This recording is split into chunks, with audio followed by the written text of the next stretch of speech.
ঢাকা মহানগরীতে easy bike ও autorickshaw চলাচল বন্ধে হাইকোর্টের নির্দেশের পর সমাবেশ, সড়ক ও রেলপথ অবরোধ সহ নানা কর্মসূচিতে নামেন অটোরিকশা চালকরা। সোমবার হাইকোর্টের আদেশের উপর চেম্বার জজ আদালত 1 মাসের স্থিতাবস্থা দেন।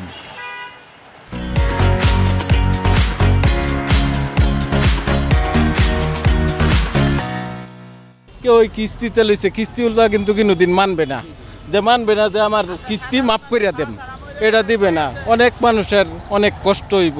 এই পার সিঙ্গেলটা যদি না পার করতে দেন তাহলে আমরা হার মারবো কোনে, খালি সিঙ্গেল পার হচ্ছে, আমরা তো মেন রাস্তা যাইনি। দাবি আদায়ে 30শে নভেম্বর সারা দেশে ডাকা বিক্ষোভ সমাবেশ কর্মসূচি থেকে সরে এসেছে অটোরিকশা চালকদের একটি সংগঠন। তবে আরেকটি সংগঠন 4 ফেব্রুয়ারি ঢাকার কেন্দ্রীয় শহীদ মিনারের মহাসমাবেশ বহাল রেখেছে।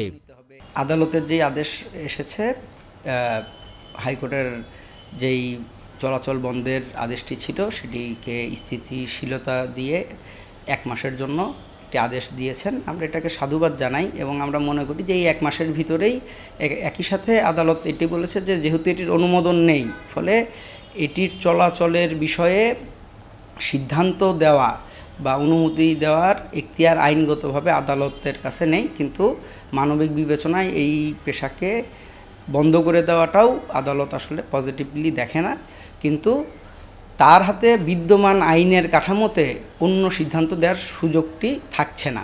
ফলে একই সাথে কিন্তু সরকারকে বলছে যে এটি একটি নীতিমালা এবং আইনের কাঠামোর ভিতরে পরিচালিত করার উদ্যোগ যেন সরকার নেয়। এবং আমরা মনে করি যে সরকার এই 1 মাস সময় যথেষ্ট সময়, যেই সময়ের ভিতরে সরকার যদি আন্তরিক হয় তাহলে নীতিমালা এবং আইনগত কাঠামোর ভিতরে এই পরিবহন সেক্টরটাকে নিয়ে আসা বাস্তবিকভাবে সম্ভব এবং আমরা আশা করি যে সরকার ওই উদ্যোগটি নেবেন। এবং একই সাথে আমরা এটিও বলেছি, আপনারা জানেন আমাদের সমাবেশ থেকেই ঘোষণা করে রেখেছিলাম যে ড্রাইভিং লাইসেন্স, গাড়ির লাইসেন্স, যৌক্তিক রুট পারমিট এবং এই পরিবহনকে পরিচালনার ক্ষেত্রে কী ধরনের নীতিমালা হবে, কী নীতিমালায় এই গাড়ি চলবে, আইন কি হবে, সেটির জন্য একটি নীতিমালা সরকারের পক্ষ থেকে 2 মাসের ভিতরে যদি প্রণয়ন না করা হয়, উদ্যোগ গ্রহণ করা না হয়, তাহলে আমরা 4 তারিখ, ফেব্রুয়ারি মাসের 4 তারিখ আমরা শহীদ মিনারে শ্রমিকদের মহাসমাবেশ অনুষ্ঠিত করে সরকারকে উদ্যোগ গ্রহণে এবং স্থায়ীভাবে সমাধানের জন্য লাইসেন্স এবং নীতিমালার যেই দাবি আমাদের সেটি বাস্তবায়নের জন্য আমরা দেশব্যাপী আন্দোলনের কর্মসূচি ঘোষণা করব। সেই স্থগিতাদেশটা যে দিয়েছেন সেটাকে 1 মাসের, সেটাতে সন্তোষ প্রকাশ করছি। একই সাথে তারা 1 মাসের মধ্যে এটার একটা আইনগত দিক, এটার নীতিমালার প্রশ্ন যে সেটাকেও নিষ্পত্তি করার জন্য বলেছে।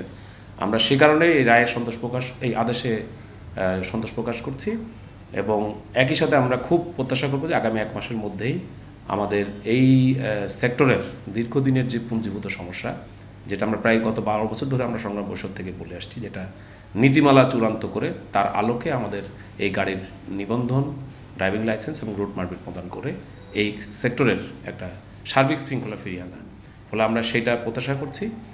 একই সাথে আমরা দেশবাসীর প্রতি অনুরোধ করব, আমি সরকার এবং যারা সংশ্লিষ্ট পুলিশ ডিপার্টমেন্ট সহ যারা আছেন, ট্রাফিক ডিপার্টমেন্ট, আমরা তাদেরকেও অনুরোধ করব যে আমাদের এই শ্রমিক ভাইদের প্রতি আপনারা সবাই সহানুভূতিশীল থাকবেন, কারণ এরা দেশের 60 লাখ মানুষ এই কর্মে নিযুক্ত আছেন, সারা দেশে 60 লাখ মানুষ সরাসরি নিযুক্ত আছেন। প্রায় তারা আমাদের অর্থনীতিতে 3 লক্ষ কোটি টাকার একটা অবদান তারা রাখছেন এবং কর্মসংস্থানে 3 কোটি পরিবার তাদের উপর নির্ভরশীল। ফলে এত বড় একটা সেক্টরকে আমরা যেন উপেক্ষা না করি। ফলে তাদের যেই দাবি আছে এবং যে বিষয়ে চেম্বার আদালত কিংবা ইতিপূর্বে সুপ্রিম কোর্ট যে আদেশ দিয়েছে, আমরা মনে করি সে অনুযায়ী আমাদের এই নীতিমালাটা যেন কার্যকর করে অচিরেই সেটার একটা সিদ্ধান্ত দেওয়া হয়। আর এর সাথে আমরা আরেকটা অনুরোধ করব, আমাদের সরকারের প্রতি আবেদন থাকবে, আমরা মহাসড়ক উঠতে চাই না। আমরা আমাদের চালক ভাইদের প্রতি, মালিক ভাইদের প্রতি, মেকানিকদেরকে অনুরোধ করব, আপনারা কেউ মহাসড়কে উঠবেন না বা প্রধান সড়কে উঠবেন না। কিন্তু একই সাথে আমরা এই কথাটা বলতে চাই, আমরা মহাসড়ক উঠতে চাই না, প্রধান সড়ক উঠতে চাই না, কিন্তু আমরা বলতে চাই যে আমরা প্রতিটা মহাসড়কে আমরা একটা বাইলেন সার্ভিস রোড আমরা চাই। যেই বাইলেন সার্ভিস রোড দিয়ে আমরা এই স্বল্প গতির গাড়ি সেখানে আমাদের চলবে, আমরা প্রধান সড়ক বা হাইওয়েতে আমরা উঠবো না। এই ডিসিপ্লিনটা দয়া করে আমাদের যারা সড়ক পরিবহন মন্ত্রণালয় আছে, সরকার আছে, আমি তাদের দৃষ্টি আকর্ষণ করবো তারা যেন এই পদক্ষেপটা দ্রুত গ্রহণ করেন। ইতিমধ্যে কয়েকটা বড় হাইওয়ে হয়েছে যেখানে সেই লেনটা তৈরি করা হয়েছে।